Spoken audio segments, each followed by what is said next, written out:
মনের মুকুর গল্প পাঠের আসরে আমার সমস্ত প্রিয় বন্ধুদের জানাই সাদর আমন্ত্রণ।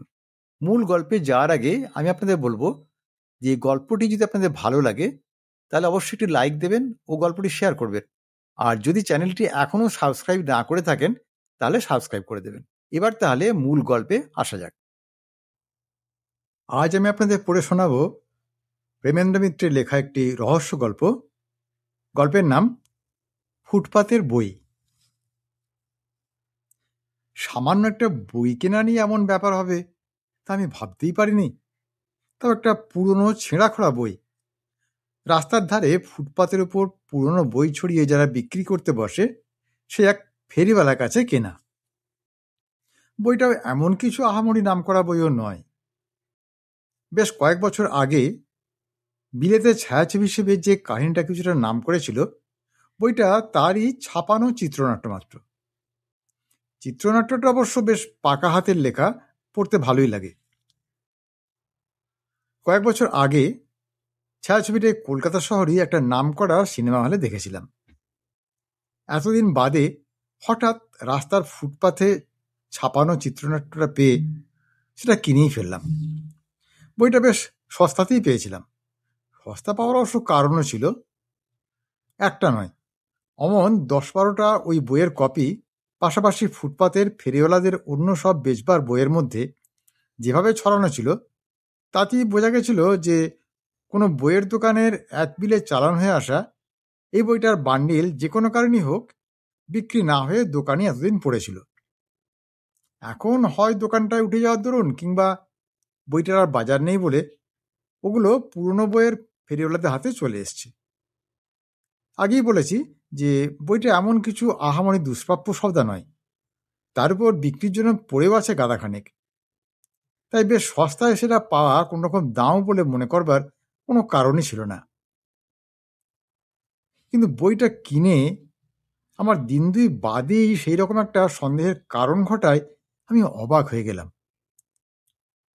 পুরনো বইটা কিনে এনে আমি তখনই সেটা পড়বার সময় পাইনি, আর সেরকম একটা দারুণ উৎসাহ যে ছিল তাও নয়। বইটা আমার লেখার টেবিলের উপর অন্য সব পত্রপত্রিকা আর বইয়ের গাদার মধ্যেই ফেলে রেখে সেটার কথা প্রায় একরকম ভুলেই গেছিলাম।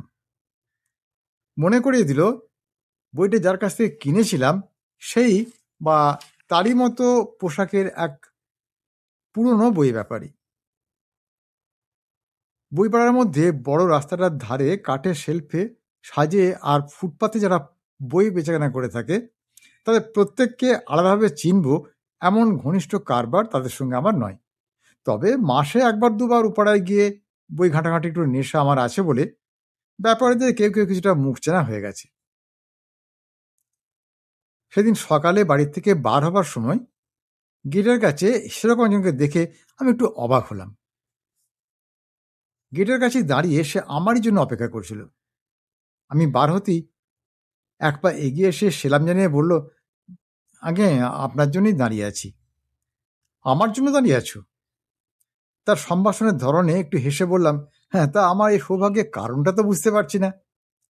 আগে সেদিন আপনি যে বইটা কিনেছেন আমার কাছে, তা বইয়ের ব্যাপারীকে একটু অধৈর্যের সঙ্গেই তার কথার মাঝখানে থামিয়ে বললাম, হ্যাঁ, সেটার দাম যা চেয়েছিলে তা তো পুরোই দিয়ে এসছি বলে আমার মনে পড়ছে।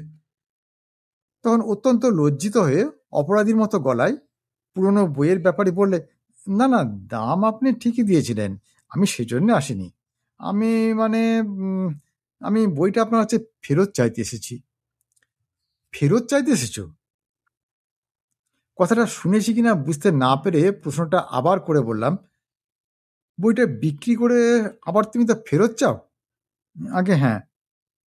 অত্যন্ত অপরাধীর মতো ব্যাপারী অনুনয় করে বলল, ও বইটার বড় দরকার পড়ে গেছে বুঝলেন, আপনি যা দাম দিয়েছেন তা আপনাকে দেবার জন্য এসেছি। যদি বলেন তো তার চেয়ে কিছু বেশিও দিচ্ছি না, বইটা শুধু আমাকে ফেরত দিন। এ তো বড় তাজ্জব ব্যাপার। শেষে উঠে না বলে থাকতে পারলাম না।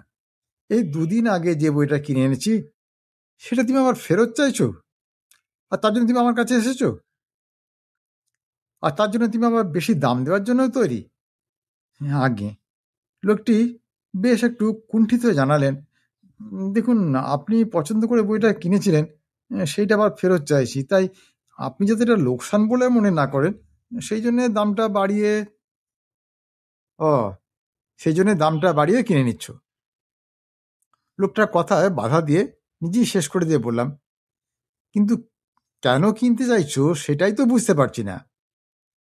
বইটা দারুণ নামকরা কিছু নয়, আর তা যদি হয়ও তাহলেও 7 রাজার এক মানিক তো আর নয়।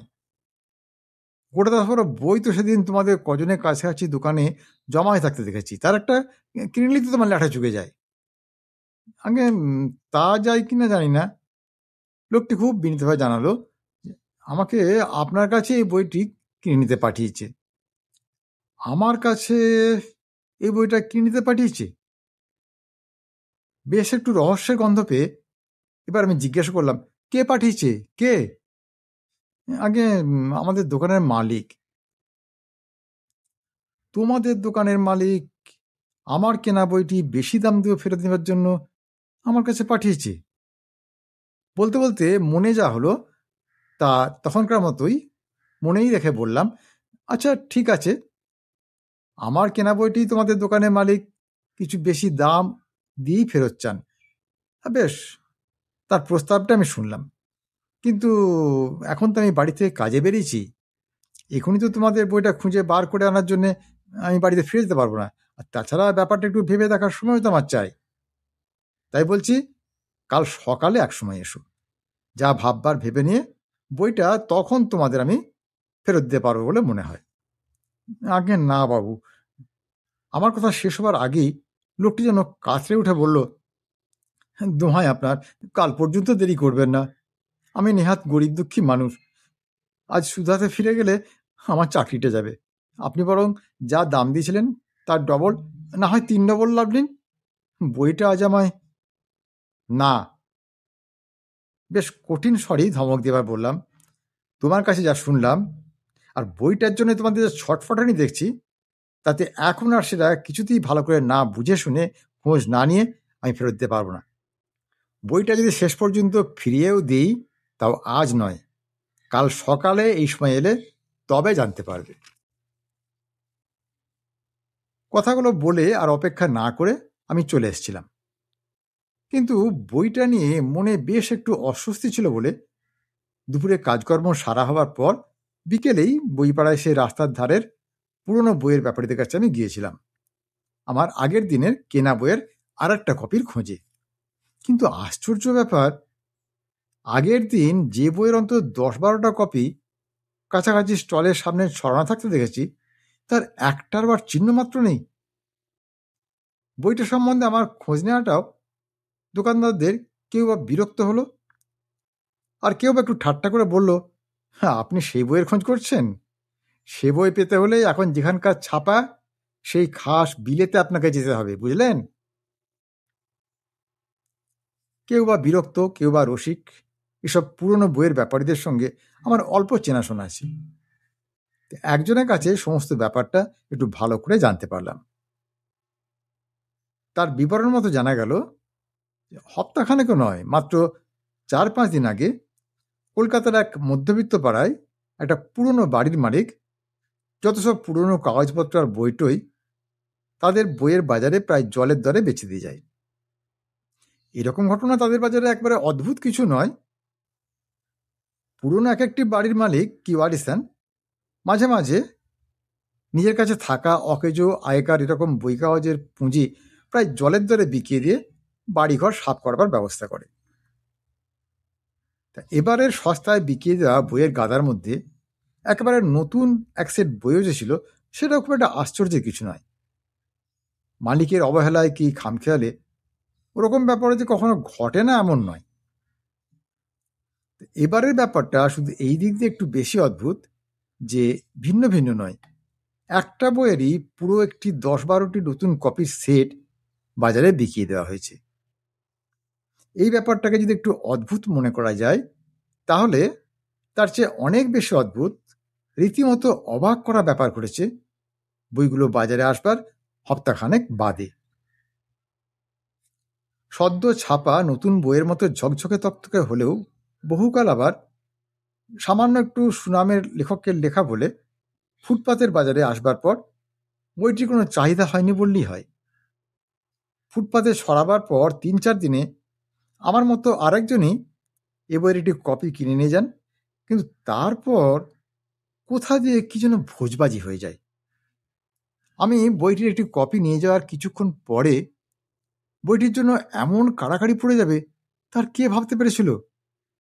ফুটপাতের স্টলে যেসব বই তখনও ছিল সেগুলিও চোখের নিমেষে বিক্রি হয়ে গেছিল, আর সেই সঙ্গে খোঁজ পড়েছিল অন্য যে দুটি বই আজ বিক্রি হয়ে গেছিল সে দুটিরও। কিন্তু হেলায় বিকিয়ে যাওয়া সে বইয়ের জন্যে হঠাৎ কাড়াকাড়িটা কেন? বইগুলি সংগ্রহ করবার জন্যে হঠাৎ এমন আগ্রহী বা কার, আর কেনই বা? ব্যাপারটা যে মোটেই সামান্য নয় সেদিন রাত্রিতে জানতে পারলাম আরো ভালো করে। রাত্রে খাওয়া দাওয়া সেরে শুতে যাবার আগে জানিয়া এত রহস্য আমার সম্প্রতি কিনে আনা সেই বইটির একটু উল্টে পাল্টে দেখছিলাম। হঠাৎ ফোনটা বেজে উঠল। ফোনটা তুলে সাড়া দেবার আগেই ওদিক থেকে বেশ ভারী আর রুক্ষ গলায় একটা শাসানি শুনলাম। সাধ করে নিজের বিপদ যদি না ডাকতে চান তাহলে কাল সকাল 8টায় মাথায় 3টে শূন্য লেখা চিঠির কাগজ শুধু অজানা এই সই নিয়ে যে যাবে তার কাছে আপনার কেনা বইটি দিয়ে দেবেন। বইয়ের যা দাম তার 5 গুণ মূল্য আমার পত্রবাহক আপনাকে দেবে। শেষে আবার জানাচ্ছি, যা লিখেছি তা অগ্রাহ্য করে নিজের বিপদ ডেকে আনবেন না। শাসানের উত্তরে কিছু বলতাম কিনা জানি না, কিন্তু সে সুযোগ না দিয়ে ওদিক থেকে ফোনটা নামিয়ে রাখা হলো। এরপর পরাশরকে ফোন করে পরের দিন সকাল 7টার মধ্যেই আসতে বলা ছাড়া আর কি বা করা যায়, তাই করলাম। কিন্তু সকাল পর্যন্ত আর অপেক্ষা করতে হলো না। পরাশরের বোধহয় একটু ঢিলে সময় যাচ্ছিল। মাথাটা পুরোপুরি খাটাবার মতো কিছু গোলমেলে ধাঁধা হাতে ছিল না, তাই সকাল পর্যন্ত অপেক্ষা না করে সে আধ ঘন্টার মধ্যেই এসে পড়ে রাতের খাবারটা আমার সঙ্গেই খেলো। খেতে খেতে সমস্ত ব্যাপারটা তাকে জানালাম। কোনোরকম মন্তব্য টন্তব্য না করে সে আমার কেনা পুরনো বইয়ের দোকানের বইটা নিয়ে গেস্ট রুমে শুতে গেল। সকালে উঠবার পর সে যা করলো তাও দিয়ে সোজা চালাকি বলি সেটার কথা আমার মাথায় আসেনি। সামনাসামনি দেখা দিলে বইটা বিনামূল্যে দিতে প্রস্তুত। শুধু এই কথাগুলি নামটাম না ছাপা একটা কাগজে লিখে সেটা সকালে যে পত্রবাহক এসেছে তাকে দিতে বলে নিজে সেই চিঠি নিয়ে আসা বেয়ারাকেই লুকিয়ে অনুসরণ করবার জন্য দূরে একটা জায়গায় গিয়ে অপেক্ষা করেছে। রহস্যটার প্রথম জটটা এত সহজে খুলে যাওয়ার পরই কিন্তু ব্যাপারটা আসল চেহারাটা পুরোপুরিভাবে ধরা পড়েছে। উত্তর কলকাতায় শোভাবাজারে একটা ঘিঞ্জি মধ্যবিত্ত পাড়ায় সরু একটা আঁকাবাঁকা গলি। সেই গলির একটা বাঁকের তেতলা একটি পুরনো বাড়ি। লুকিয়ে অজানা বেড়ার পিছু নিয়ে পরাশর এই বাড়িটায় দূর থেকে দেখে এসেছিল। বেয়ারাকে পরাশরের নির্দেশে আমি আরো একটু দূর থেকে অনুসরণ করে আসছিলাম। নিজেদের গুপ্ত রাখার একটা বড় উদ্দেশ্য ছিল না বলে বেয়ারার পিছু নিয়ে তার মনিবের বাড়িটা লুকিয়ে দেখে আসা তা মোটেই কঠিন হয়নি। বেয়ারা মনিবের বাড়িতে আমার চিঠিটা দিয়ে বাড়ি ছেড়ে চলে যাওয়ার পর বেশিক্ষণ অপেক্ষা না করেই গলির বাঁকের পুরনো তেতলা বাড়ির দরজায় গিয়ে কড়া নেড়েছি। বাড়ির আরেকজন চাকর এসে দরজা খুলে দেওয়ার পর ভেতরে ঢুকে সত্যি যে বেশ একটু অবাক হয়েছি তা স্বীকার না করে পারব না। পুরনো সরু গলি, বেশিরভাগ দীর্ঘ সব দোতলা একতলা সেকেলে দালান কোটা, কিন্তু ভেতরে ঢোকবার পর এ বাড়িটি যে একেবারে আলাদা জাতের তা বুঝতে এতটুকু কষ্ট হয় না। এ যেন ছেঁড়া গায়ের কাপড় মুড়ি দেওয়া রীতিমতো দামি চোগাচোপ কান পড়া আমির টামির হবে। বাইরের দেওয়ালে নোনাধরা ইঁটের ঘরের অভাব নেই, কিন্তু ভেতরে ঢুকলেই মেঝেতে যেমন রীতিমতো ঝকঝকে তকতকে কার্পেট পাতা, ঘরের চারিপাশের আসবাবপত্র তেমনি খানদানি আর বাহারি। সে ঘরের ভেতরে এসে যে দুটি মানুষকে দেখলাম তাদের চেহারা পোশাকের মিল আর বয়সের মতো বেশ একটু নজর করবার মতো। বয়স যার কম তার রংটা রীতিমতো ময়লা হলেও মানানসই। ঢিলেঢালা পাজামা পাঞ্জাবিতে তার চেহারাটা যথার্থই সুঠাম সুন্দর, আর তারই পাশে ফতুয়া গায়ে আরামকেদারায় গা এলিয়ে যিনি আমার কেনা বইটিরই আরেকটি কপির পাতা উল্টাতে উল্টাতে উত্তেজিতভাবে কি যেন বলছিলেন, তাঁর গায়ের রংটা অনেকটা ফর্সা, আর প্রথম জনের সঙ্গে মুখ চোখে যথেষ্ট মিল থাকলেও তিনি সবশুদ্ধ জুড়ে একটি ভুসির বস্তা বিশেষ। আমাদের ঢুকতে দেখে তিনি বেশ একটু আরামকেদারায় সোজা হয়ে উঠে বসে ভ্রুকুটি ভরে আমাদের দিকে চাইলেন। চমকে উঠে ভ্রুকুটি ভরে চাওয়ার কারণ শুধু আমাদের আচমকা প্রবেশই নয়, পরাশরের হাতের বইটাও। পরাশর আমার কেনা বইটাই তার বাড়ানো হাতে এগিয়ে ধরে আমার আগে ঘরে ঢুকেছিল। আরামকেদারায় ভদ্রলোক কিছু হয়তো বলতে যাচ্ছিলেন, কিন্তু তাও বলা হলো না। তার আগেই তার কাছে পৌঁছে আরামকেদারার একটা হাতলের উপর আমার কেনা বইটা রেখে পরাশর সবিনয়ে জানালো, আমাদের কথা আমরা রেখেছি কিনা দেখুন, বেয়ার টেয়ার হাতে নয়, আমরা নিজেরাই আপনার হাতে বইটা তুলে দিলাম।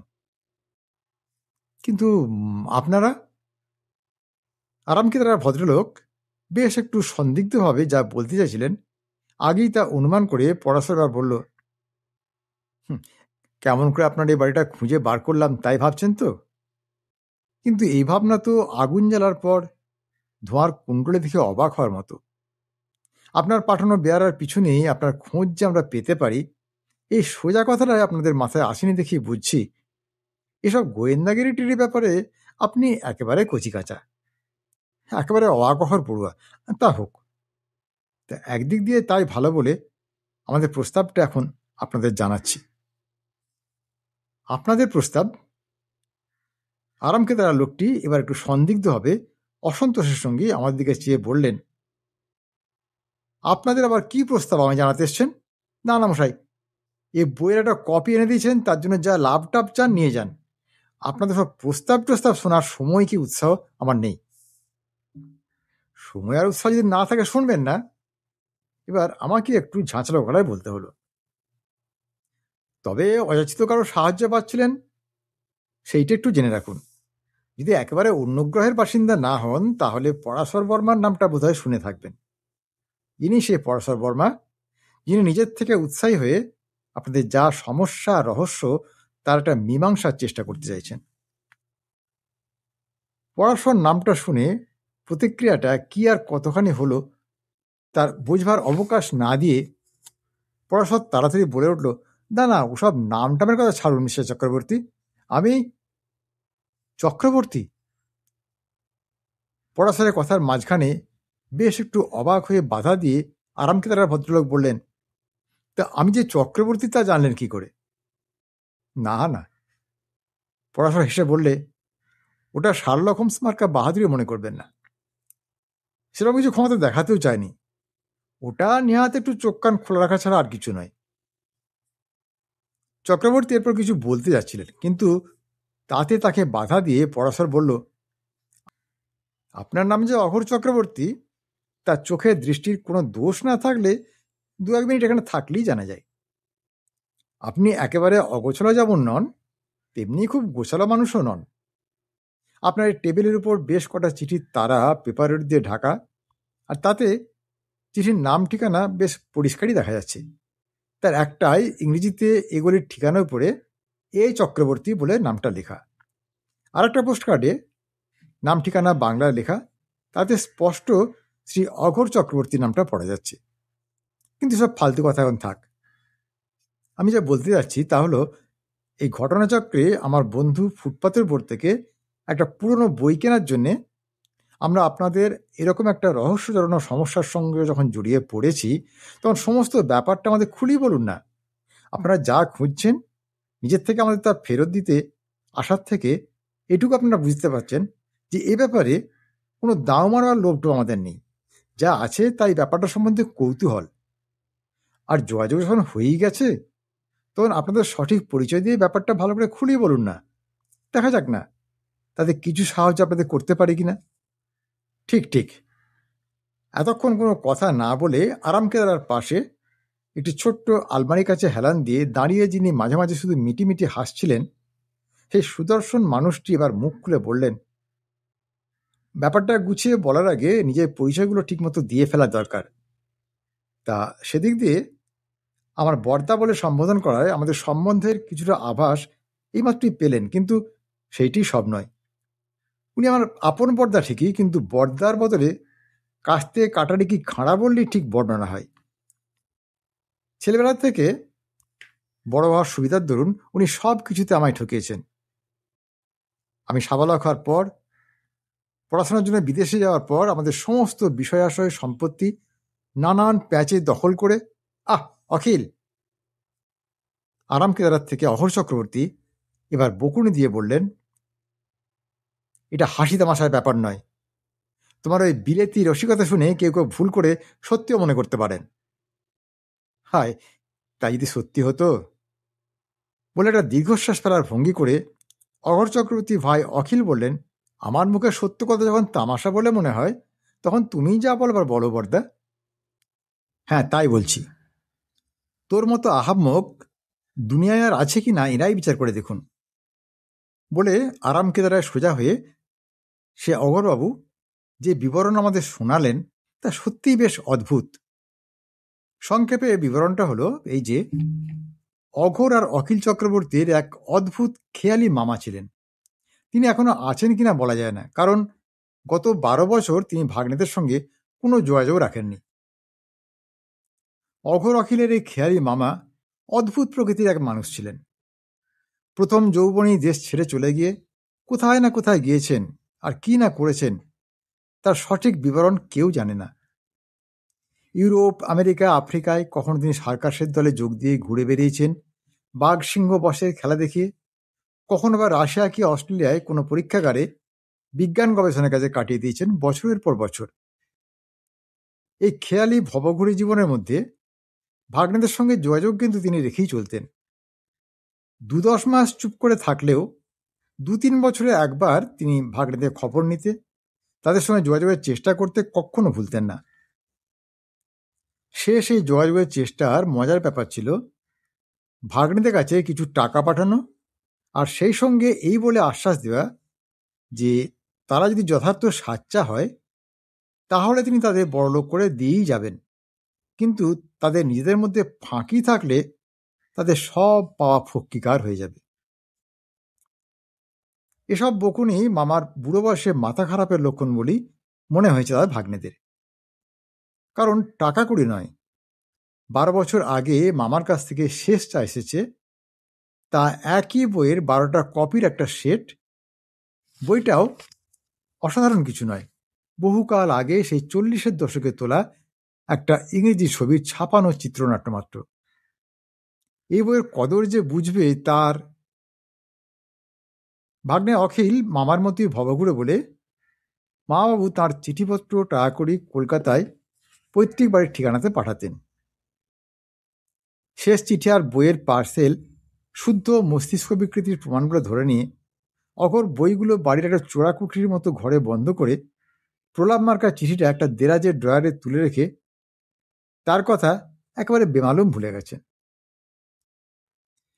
এ বইয়ের পার্সেল আর চিঠি যখন কলকাতার বাড়িতে আসে তখন অখিল তাঁর স্বভাব অনুযায়ী বিদেশে কোথায় ঘুরছিলেন। তিনি ফিরে আসবার পর অঘোর তাঁকে বইয়ের সেটটা দেখিয়ে মামাবাবুর প্রলাপ সেই চিঠিটার কথা বলেছেন। অখিল তাতে কোনো উৎসাহ কিন্তু দেখাননি। টনক নড়েছে এতদিন বাদে কুঠরি ঘরে অকারণে জমা হয়ে থাকা বইগুলো তার বর্দা অঘোর নেহাত ফালতু জঞ্জাল বলে পুরনো বইয়ের দোকানদারের কাছে বিক্রি করে দেবার পর। আর এই সূত্রে মামাবাবুর চিঠিটার কথাও তার মনে পড়েছে। বিক্রি করে দেওয়া বইগুলোর কোনটার মধ্যে গুপ্ত কিছু হদিশ পাওয়া যেতে পারে মনে করে তারা বিক্রি করে দেওয়া বইগুলো আবার ফিরে পাবার জন্য ছোটাছুটি করেছেন ও করছেন। নিজের বিবরণ শোনাতে শোনাতে অঘোর চক্রবর্তী পরাশরকে জিজ্ঞাসা করেছেন, কিরকম হদিশ সেখানে পাওয়া যেতে পারে তা কিছু বুঝতে পারছেন? না, তা এখনো পারছি না, বলেছে পরাশর, কিন্তু আপনার কাছে পাঠানো মামাবাবুর চিঠিটা একবার দেখতে পারলে ভালো হতো। সে আর কি দেখবেন, শুধু পাগলের প্রলাপ। বলে মুখে বিদ্রুপ করলেও অঘোর চক্রবর্তী আরাম কেদারা ছেড়ে উঠে ভেতরে ঘরে কোনো দেরাজ থেকে চিঠিটা বার করে এনে পরাশরের হাতে দিয়েছে। সত্যি পাগলের প্রলাপ ছাড়া আর কিছুকে ভাবা যায় না। ছোট্ট মাপের একটা চিঠি, তাতে বারবার শুধু এই কথাটাই লেখা, লিন্থ গিয়ে পড়ে, লিমাথ আসে বেরিয়ে, কেল্টিক হেলভেতি দেয় আদি বসতি, রোমানরা শুল্ক ঘাঁটি বসায়, নাম দেয় টিউরিক্যাম, সেখানে কুবেরের বন্ধ মুঠো খুলতে আসুক শুভঙ্করী অঙ্কে দুলতে দুলতে। এরপর চিঠিতে যা লেখা হয়েছে তা নেহাত প্রলাপ ছাড়া আর কিছু কি হতে পারে। সেখানে লেখা,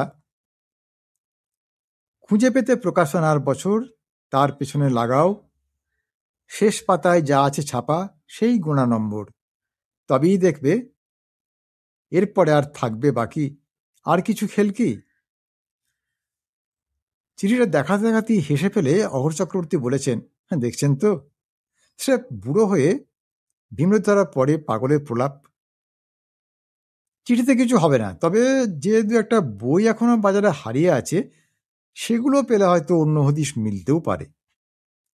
হ্যাঁ, সে আশা করাই যায় বলে পরাশর আমার সঙ্গে দুই ভাইয়ের কাছে বিদায় নিয়ে চলে এসছে। রাস্তায় বেরিয়ে একটা ট্যাক্সি নিয়ে বাড়ি ফেরার পথে একটু বিষণ্ণ মনি পরাশরকে জিজ্ঞাসা করেছি, আচ্ছা ওই চক্রবর্তীদের মামার ওই চিঠির কথাগুলো তাহলে নেহাতি প্রলাপ? সত্যিকার মানে টানা বলে কিছু হয় না ওর? হ্যাঁ, কে বললে হয় না। পরাশরী হাসি মুখে জোর গলায় বলল, আসবার আগে ছোট ভাই অখিল চক্রবর্তীর মুখটা লক্ষ্য করেছিলে? চৌধুরীও যেন উৎসাহ উত্তেজনায় জ্বলছে। কাল পর্যন্ত দেশে থাকবে কিনা সন্দেহ। তার মানে কোথায় যাবে? আমি অবাক হয়ে জিজ্ঞাসা করলাম। কোথায় আবার? সোজা সুইজারল্যান্ডের জুরিক শহরে, উৎফুল্ল মুখে বলল পরাশর। তার মানে? বিস্ময় বিহ্বল হয়ে বললাম, ওই জুরিক শহরে হদিশি কি ওই চিঠিতে দেওয়া হয়েছে? তাছাড়া আর কি, বলল পরাশর। শুধু জুরিক শহরের হদিশ নয়, সেখানকার সুইস ব্যাংকের টাকা জমা এবং তা তোলার যে একমাত্র উপায় সেই গুপ্ত সংখ্যাও বলে দেওয়া আছে অন্য এক ঢঙে। শোনো, লিন্থ যেখানে পড়ে আর লিমাথ নদী যেখান থেকে বার হয় সে হলো জুরিক নদী। বহুকাল আগে হেলভেতি নামে এক কোল্টিক জাতির শাখা এখানে বসতি করে। তারপর রোমানরা ওখানে শুল্কাতার এক ঘাঁটি বসায় যার নাম ছিল টুরিকম। এরপর সুইজারল্যান্ডের সবচেয়ে ধনী শহর জুরিক সেখানে গড়ে ওঠে। সেখানকার ব্যাংক সারা পৃথিবীর তুলনাহীন।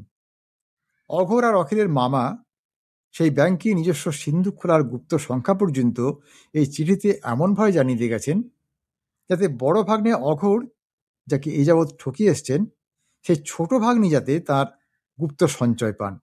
বড় ভাগ্নের স্বার্থপরতা কথা জানতেন বলেই এই ব্যবস্থা তিনি করে গেছেন। অখিলের মুখ চোখে ঝলমলানি দেখে বুঝেছি তার মা বাবুর শেষ ইচ্ছা পূরণের আর খুব বেশি দেরি হবে না। আজকের গল্প তাহলে এখানেই শেষ করছি। গল্পটি কেমন লাগলো তা কমেন্ট করে জানাবেন, আর যদি ভালো লাগে তাহলে একটা লাইক দেবেন ও গল্পটি শেয়ার করবেন। আর যদি মনের মুকুর চ্যানেলটি এখনও সাবস্ক্রাইব না করে থাকেন তাহলে এখনই সাবস্ক্রাইব করে দিন। আজ তাহলে আসি বন্ধু, খুব শীঘ্রই আবার হাজির হব এরকম একটি সুন্দর গল্পের ভিডিও নিয়ে। ততক্ষণ সবাই খুব ভালো থাকুন, সুস্থ থাকুন, আনন্দে থাকুন। নমস্কার।